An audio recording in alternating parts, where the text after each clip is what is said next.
이 아침 우리에게 주신 말씀은 창세기 11장입니다. 창세기 11장 1절에서 32절까지 말씀을 함께 봉독합니다.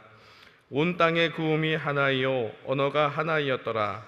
이에 그들이 동방으로 옮기다가 신할 평지를 만나 거기 거하고 서로 말하되 자 벽돌을 만들어 견고히 굽자 하고 이에 벽돌로 돌을 대신하며 역청으로 진흙을 대신하고 또 말하되 자 성과대를 쌓아 대 꼭대기를 하늘에 닿게 하여 우리 이름을 내고 온 지면에 흩어짐을 면하자 하였더니 여호와께서 인생들에 쌓는 성과 대를 보시려고 강림하셨더라. 여호와께서 가라사대 이 무리가 한 족속이요 언어도 하나이므로 이같이 시작하였으니 이후로는 그 경영하는 일을 금지할 수 없으리로다. 자 우리가 내려가서 거기서 그들의 언어를 혼잡게 하여 그들로 서로 알아듣지 못하게 하자 하시고 여호와께서 거기서 그들을 온 지면에 흩으신 고로 그들이 성 쌓기를 그쳤더라. 그러므로 그 이름을 바벨이라 하니 이는 여호와께서 거기서 온 땅의 언어를 혼잡게 하셨음이라. 여호와께서 거기서 그들을 온 지면에 흩으셨더라. 셈의 후에는 이러하니라. 셈은 100세 곧 홍수 후 2년에 아르박삿을 낳았고 아르박삿을 낳은 후에 500년을 지내며 자녀를 낳았으며 아르박삿은 35세에 셀라를 낳았고 셀라를 낳은 후에 403년을 지내며 자녀를 낳았으며 셀라는 30세에 에벨을 낳았고 에벨을 낳은 후에 403년을 지내며 자녀를 낳았으며 에벨은 34세에 벨렉을 낳았고 벨렉을 낳은 후에 430년을 지내며 자녀를 낳았으며 벨렉은 30세에 르우를 낳았고 르우를 낳은 후에 209년을 지내며 자녀를 낳았으며 르우는 32세에 수룩을 낳았고 수룩을 낳은 후에 207년을 지내며 자녀를 낳았으며 수룩은 30세에 나홀을 낳았고 나홀을 낳은 후에 200년을 지내며 자녀를 낳았으며 나홀은 29세에 데라를 낳았고 데라를 낳은 후에 119년을 지내며 자녀를 낳았으며 데라는 70세에 아브람과 나홀과 하란을 낳았더라. 데라의 후에는 이러하니라. 데라는 아브람과 나홀과 하란을 낳았고 하란은 롯을 낳았으며 하란은 그 아비 데라보다 먼저 본토 갈대아 우르에서 죽었더라. 아브람과 나홀이 장가들었으니 아브람의 아내 이름은 사레며 나홀의 아내 이름은 밀가니 하란의 딸이요 하란은 밀가의 아비며 또 이스가의 아비더라. 사레는 잉태하지 못함으로 자식이 없었더라.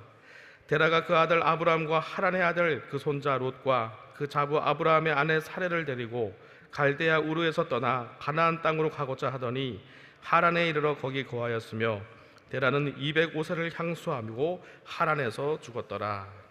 아멘. 오늘 효와 행복의 제목은 정복하려고 하면 정복당한다.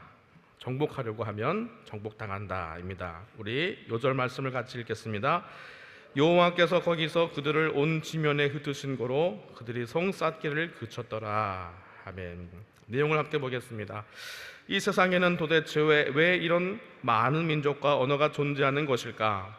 누구나 가질 수 있는 이 질문에 대해서 성경은 명쾌한 해답을 우리에게 제공하고 있다. 본래 사람들은 한 가지 언어만을 사용하고 있었다. 그런데 강력한 단결과 명성에 관심을 기울였던 신할 평지에 있는 사람들이 거대한 도시와 탑을 건립하는 기념비적인 건축 사업을 도모하기 시작했다. 그러나 그들의 목적은 하나님 뜻에 합당하지 않았다. 그들은 자신들의 이름을 내기 위해서 탑을 세우고 흩어지지 않기 위해서 도시를 건립했다. 이때 하늘 보좌에 앉으신 분이 비우셔졌다. 그들은 땅에 흩어져 충만하여지라는 하나님의 명령에 순종하지 않았으며 하나님과 아무런 관계없이 저희끼리만 살려고 했기 때문이다. 이것을 그대로 내버려두면 타락은 분명히 더욱 진척될 것이고 이에 대하여 더욱 혹독한 처벌이 내려지게 될 것이다.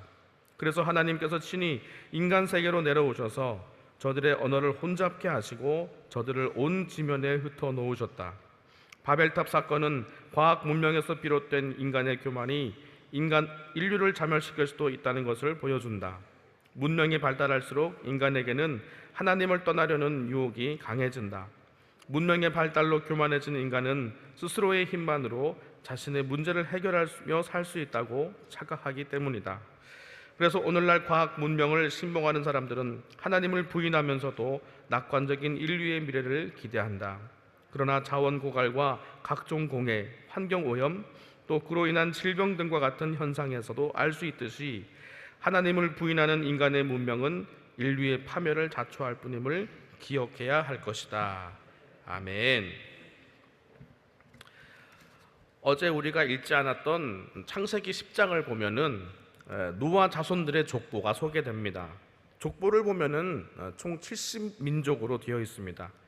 이 70이라는 숫자는 실제로 민족이 70개만 있었다는 것이 아니라 모든 나라를 상징하는 상징수입니다. 창세기 46장에 보면은 애굽으로 들어간 아브라함의 씨도 70명이라고 나옵니다.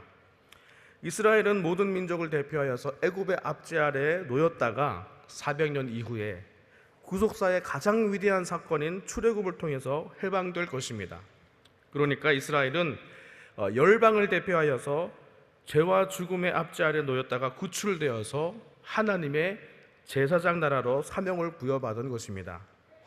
그리고 예수님께서 제자들을 파송한 그런 누가복음 10장의 이야기도요 보면은 파송된 제자가 70명입니다. 이 제자들은 열방의 대표로 부름을 받고 세계 선교의 사명을 위해서 파송을 받은 것입니다. 이렇게 성경은 70이라는 숫자를 통해서 열방을 향한 하나님의 계획을 암시해 줍니다. 10장과 연관해서 오늘 본문은 우리에게 여러 가지 궁금증을 주지만 그 중에 한 가지만을 살펴보고자 합니다. 이 70개의 민족 중에 이스라엘이 보일 법한데 보이지가 않습니다.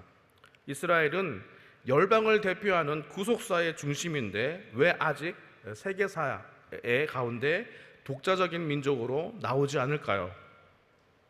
역사 연구에 의하면은 기원전 18세기 고대 바벨론에 쇠퇴하면서 약 한 300년 정도의 격변기가 있습니다. 이 시기에 메소포타미아의 많은 사람들이 팔레스타인과 애굽 지역으로 민족 대이동을 하게 됩니다. 아브라함은 아마 그 어느 시점에 아버지 데라의 주도로 가나안 땅으로 향하는 이주 대열에 합류하게 되었을 것입니다.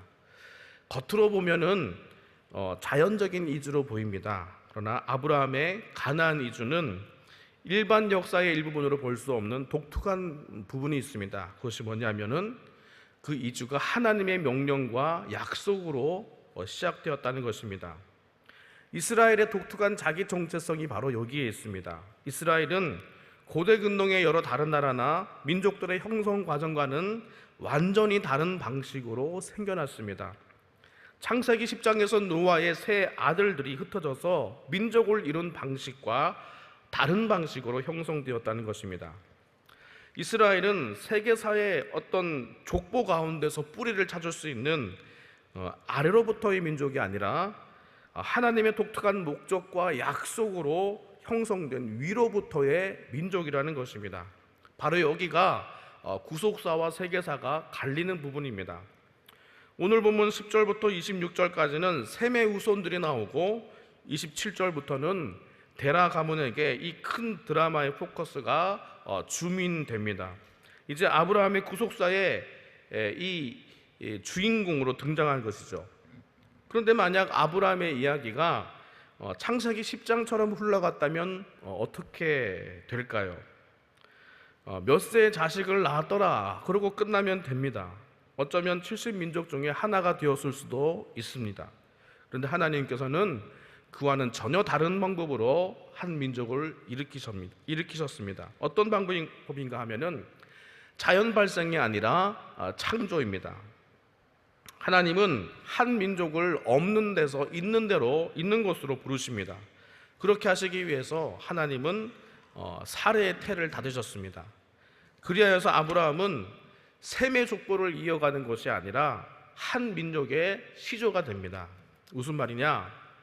닫힌 태를 여시고 생명을 주신 것은 혼돈과 기품의 세계를 밟으시고 승리하신 창조의 사건과 똑같다고 볼 수 있습니다. 하나님은 정확하게 이 일을 하시려고 대를 잇지 못하는 아브라함을 부르셨습니다. 그러므로 이스라엘은 혈육으로나 육정으로 난 것이 아니라 하나님의 창조로 일어났습니다. 모세는 괜히 아브라함 이야기 앞에 천지창조의 이야기를 놓은 것이 아닙니다. 이스라엘을 창조하신 분은 바로 천지를 창조하신 분이라는 것을 선포하고 있는 것입니다. 우리를 조성하신 하나님은 천지를 창조하신 하나님이다. 이것이 신앙 고백이고 신학입니다. 여러분, 오늘 본문의 이야기는 우리에게 공동의 고백을 줍니다. 우리가 누구이냐? 하나님이 창조하신 백성이다. 없는 데서 있는 곳으로 이스라엘을 부르신 하나님은 교회 또한 그렇게 창조하셨다. 어그러지고 거스르는 세대 가운데서 부르신 이 교회 공동체는 혈육으로나 육정으로 난 것이 아니라 하나님의 창조 역사다. 이것을 믿으십니까? 아멘. 자, 이런 메타내러티브, 큰 하나님의 이야기가 계속되고 있습니다. 그 큰 이야기 중에 들어와 있는 이야기가 있죠. 그것이 바로 1절부터 9절까지 나와 있는 바벨 사건입니다. 바벨 사건은 열국 백성이 왜 나뉘어지게 되었는가를 설명하기도 하지만 이곳은 창세기 3장부터 11장까지 점점 강대해지는 악의 세력을 보여주기도 합니다. 처음 아담의 죄는 한 개인의 죄였습니다. 그리고 가인이 저지른 죄는 농사짓는 자를 대표하는 가인이 양치는 자인 대표인 아벨에게 간 폭력과 살인입니다. 이제부터 죄가 조금씩 사회적인 성격을 띠게 됩니다. 라멕이 소년과 사람들에게 가한 그 대량 학살은 한 부족이 저지른 죄입니다. 그리고 죄가 관영한 노아 시대는 하나님에 대한 반역이 전 생태계적으로 일어났음을 보여주고 있습니다. 하나님은 전 세상을 심판하셨고 이제 노아 이후에 하나님 나라를 향한 반역과 저항은 바벨 탑을 세우면서 세계적인 정치 세력화의 길로 접어듭니다. 한마디로 3장부터 11장까지는 악의 성장기라고 볼 수 있습니다. 한 개인으로부터 세계적인 정치 세력이 이르기까지 악의 세력이 결집하고 거대해져 갑니다. 사도 바울이 이 악을 두고 정사, 권세, 보좌, 주관자로 표현한 것은 바로 이러한 악의 속성 때문입니다. 바벨 땅에서 벌어지는 이 세상 일들이 심상치 않습니다. 이들은 한 언어를 가졌기 때문에 한 마음으로 하나님을 향하여 대적하기 시작합니다. 그들은 모여서 자기들의 이름을 내고 온 지면에 흩어짐을 면하고자 합니다. 자신들의 이름을 내고자 하는 사람들은 바벨론에 모입니다. 그런데 하나님은 먼 훗날에 아브라함을 그곳에서 빼내시고는 이렇게 약속하시죠. 내가 내 이름을 창대케 하리라. 인간의 이름을 자기가 창대케 하는 것이 아닙니다. 하나님께서 창대케 해주셔야 창대케 되는 줄 믿습니다. 세상의 흐름은, 문명의 흐름은 입바벨론이고 하나님의 구원 역사는 출바벨론으로 그것을 역행합니다. 세상의 흐름은 자기 이름을 내는 것인데 하나님은 오히려 그것에 역행하는 자들의 이름을 창대하게 하십니다. 사람들이 바벨론에 모여서 성과 대를 높이 쌓고 하늘에 닿으려 합니다. 우리가 알고 있는 이 바벨탑은 사실은 성과 대입니다. 성과 대는 높은 방어탑을 가지고 있는 성체입니다. 전쟁을 대비한 성이라는 것입니다. 누구로부터 자기를 지킵니까? 하나님의 뜻으로부터 자기를 지키려고 모였습니다. 하늘을 향해 뻗은 그 큰 성읍은 하나님을 대적하려는 성입니다. 이것이 바로 요한계시록에서 멸망당할 그 바벨론이죠. 이들은 왜 하나님을 대적하려는 것입니까? 하나님이 흩으시려는 의도의 반기를 든 것입니다. 큰 강들이 흐르며 살기 좋은 그 좋은 땅에 모여서 이제는 흩어지라는 하나님의 소명 따위는 벗어던지려고 하고 있는 것입니다. 그러므로 사랑하는 성도 여러분, 기억하실 수 있기를 바랍니다. 여러분을 향하신 그 뜻, 나를 향하신 그 하나님의 소명을 저버리는 행위는 보이지는 않지만 뒤로는 어떤 일을 벌일 수 있다는 것입니까? 나만의 바벨성을 짓고 있을 수 있다는 것입니다. 그런데 5절을 보니까 하나님께서 그것을 보시려고 내려오셨습니다. 이것은 약간의 유머가 섞여 있는 표현입니다. 무슨 말인가 하면은 이 땅에서는 하늘에 닿고자 최신식의 기술로 벽돌과 역청으로 지어서 높이 쌓아 올렸습니다.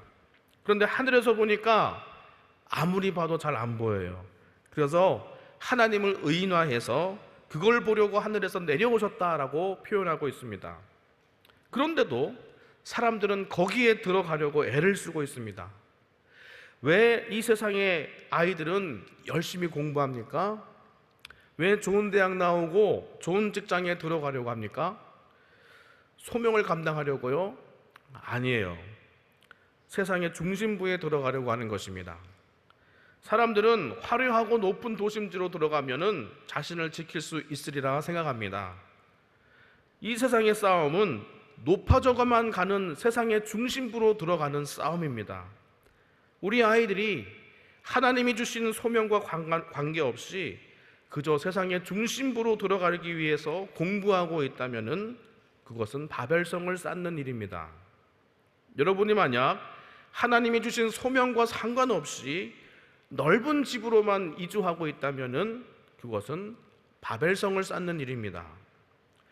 아이고 목사님, 저는 바벨성을 지을 마음도 없고 형편도 안 됩니다. 살기가 얼마나 어려운지 입에 풀칠하기도 바쁩니다. 그래도 여러분, 이 말씀을 피해갈 수 없습니다. 이스라엘 민족이 애굽에서 하던 일이 무엇이었습니까? 공교롭게도 벽돌 굽는 일이었습니다. 무엇을 말합니까? 그 누구의 제국을 짓기 위해서 그들은 밤이나 낮이나 수고로운 떡을 먹으며 벽돌을 만들고 있었다는 것입니다. 하나님을 대적하는 우상의 제국, 하나님은 도무지 누군지 모르겠다고 얘기하는 바로가 신이 되어서 통치하는 그 제국을 위해서 평생 뼈 빠지게 일하다가 죽어간 것입니다. 우리는 하늘에서 눈을 비비고도 보이지 않은 그 작은 성을 위해서 일생 수고하고 먼지로 돌아가는 허무한 인생입니다. 세상살이가 힘들다고요? 맞습니다. 결국에는 수고하다가 한 줌의 먼지로 돌아가 버릴 허무한 인생들입니다. 그런 인생을 하나님께서 바로의 제국에서 빼내고자 모세와 아론을 보내셨습니다. 하지만 바로는 그 말을 듣지 않고 그 백성의 노동을 더 무겁게 만들었습니다.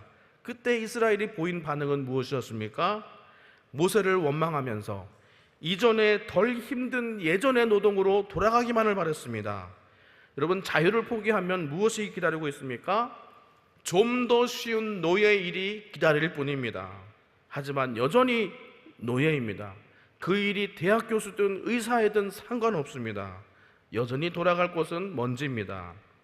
여러분, 하나님의 소명은 잊은 채 여전히 해 아래서 벽돌 굽는 일만 전부로 알고 살고 계십니까? 약속을 따라 광야로 나오시기를 바랍니다. 광야의 백성이 되십시오. 출애굽하십시오. 바벨론하십시오. 9.11 테러가 있고 나서 유명해진 목사님이 있습니다. 쌍둥이 빌딩의 잔해 근처에 있던 타임스퀘어 교회의 카터 콜론 목사님입니다. 그분이 하신 유명한 설교에 이런 대목이 있습니다. Run! 달리십시오. 이 세상 바벨론의 꿈을 꾸라는 교회에서 나오십시오. 여러분의 안락과 출세 욕구를 부추기는 설교에서 도망치십시오. Run! 이것은 구출의 소리입니다. 애굽에서 주는 떡과 고기의 맛에 길들여진 노예들에게 던지는 구출의 소리입니다. 등짝에는 채찍 자국이 깊이 피어가면서도 그 멸망할 도성이 던져주는 잠깐의 안락에 빠져서 하나님의 백성으로 광야에 나가자는 약속의 소리에는 귀를 막아버리는 자들에게 주시는 하나님의 포효입니다. 그 밤 장자의 죽음이 온 애굽을 덮지 않았더라면 그들은 애굽에서 나올 수 없었을 것입니다. 그래서 이 6월절의 밤은 참으로 은혜였습니다. 그 땅을 속히 떠나게 하려는 경이룩, 하드 테이크오프의 역사였습니다. 열재앙이라는 로켓 추진체가 없었더라면은 이 땅에 주는 얄팍한 안락함과 위로에 빠져서 물들어 있던 이스라엘의 육중한 몸은 하늘로 날아오지 못했을 것입니다. 이처럼 우리 인생의 연약함을 아시는 하나님의 경륜은 말로 다 표현을 할 수가 없습니다. 우리는 하나님이 창조하신 교회입니다. 하나님은 여러분 각자 한 사람 한 사람을 창조하셨지만 오늘의 말씀이 주는 고백은 우리라는 것입니다. 우리는, 교회는 하나님이 창조하신 이스라엘입니다. 천지의 창조주께서 교회를 창조하셨습니다. 우리는 한 마음이 필요합니다. 바벨론은 한 마음으로 하나님을 대적했지만 우리는 하나님께 순종하기 위해서 한 마음이 필요합니다. 그들은 한 마음으로 모여서 흩어짐을 면하고자 했지만 우리는 한 마음으로 모여서 더 잘 흩어지기를 결단해야 합니다. 여러분, 우리가 흩어져서 우리에게 주신 소명을 감당합시다. 흩어지면 어떻게 먹고 살지? 흩어지면 누가 날 보호해 줄까? 걱정하지 마세요. 벽돌 굽다가 허무하게 가는 생존의 문제로 걱정하지 마시고 출애굽하십시오. 광야에서의 문제는 하나님이 해결해 주실 줄 믿습니다. 생수의 반석 되시는 그리스도께서 우리와 함께 하시고 수효가 줄지 않는 은혜를 더하실 것입니다. 그러고 보니 민수기도 광야에서 보여주신 창조의 역사입니다. 바벨론의 중심으로 들어가고자 아등바등 경쟁하고 서로 미워하는 저주의 삶에서 건져주셔서 이렇게 한몸된 교회를 이루게 하신 일은 놀라운 창조의 역사입니다. 여러 가지 다른 것들로 인해서 분열할 수밖에 없는 우리가 이렇게 그리스도의 사랑으로 한 몸을 이룬 것 자체가 혼돈에서 일으켜내신 창조의 역사입니다. 아브라함의 족보가 시작이 됐습니다. 그 전도 그랬지만 의인의 족보는 한 번도 끊어진 적이 없었습니다. 창조로 일으키신 백성은 새 창조의 역사로 먹이십니다. 사랑하는 성도 여러분, 주님의 돌보심을 믿으십시오. 믿음은 급진적인 결단을 요구합니다. 믿음의 경이륙을 하십시오. 바벨론에서 나오십시오. 생존형 인간으로 살지 마시고 순종형 인간으로 사시기를 바랍니다. 이번 주일에 주셨던 말씀 기억하시죠? 세상을 깊이 생각하면서 여러 갈래로 나뉘어서 향방 없던 염려와 근심을 다 무너뜨리고 사로잡아 그리스도 앞에 무릎 꿇리십시오. 소명을 향해 나가십시오. 하나님의 나라는 연착륙이 아니라 경착륙으로 이 땅의 모든 것을 무너뜨리며 임할 것입니다. 세상에 적응하는 자가 되지 마시고 뜨인돌로 세상을 깨뜨리며 변화시키는 자들이 되십시오. 여러분이 가는 곳마다 이 땅 바벨론을 타격을 입으며 무너져 내릴 줄 믿습니다. 저와 여러분 모두 주님 오시는 날 영광의 경이륙으로 공중에서 주를 뵙는 자들이 다 되시기를 주님의 이름으로 축원을 드립니다. 기도하겠습니다. 고마우신 아버지, 새 창조의 역사로 거역하는 세대 가운데서 우리를 교회로 창조하시니 감사합니다. 혈육의 뿌리가 아닌 인종과 문화적 결속이 아닌 오직 예수 그리스도의 피로 한 형제자매 되게 하심을 감사드립니다. 아론의 족보를 따르지 않고 우리의 영원한 대제사장 되신 주님께서 외인이요 은혜 밖에 있었던 족보 없는 우리를 왕같은 제사장으로 삼아주시니 감사합니다. 제사장의 축복으로 우리에게 복 주시고 지키신 주님, 주신 은혜를 나누기 위하여 우리 안에 심으신 평강을 따라 전쟁과 저주가 가득한 곳으로 평화를 만들기 위해 흩어지는 주의 거룩한 군대로 서게 하여 주시옵소서. 우리 소망 되신 예수 그리스도 이름으로 기도하옵나이다. 아멘.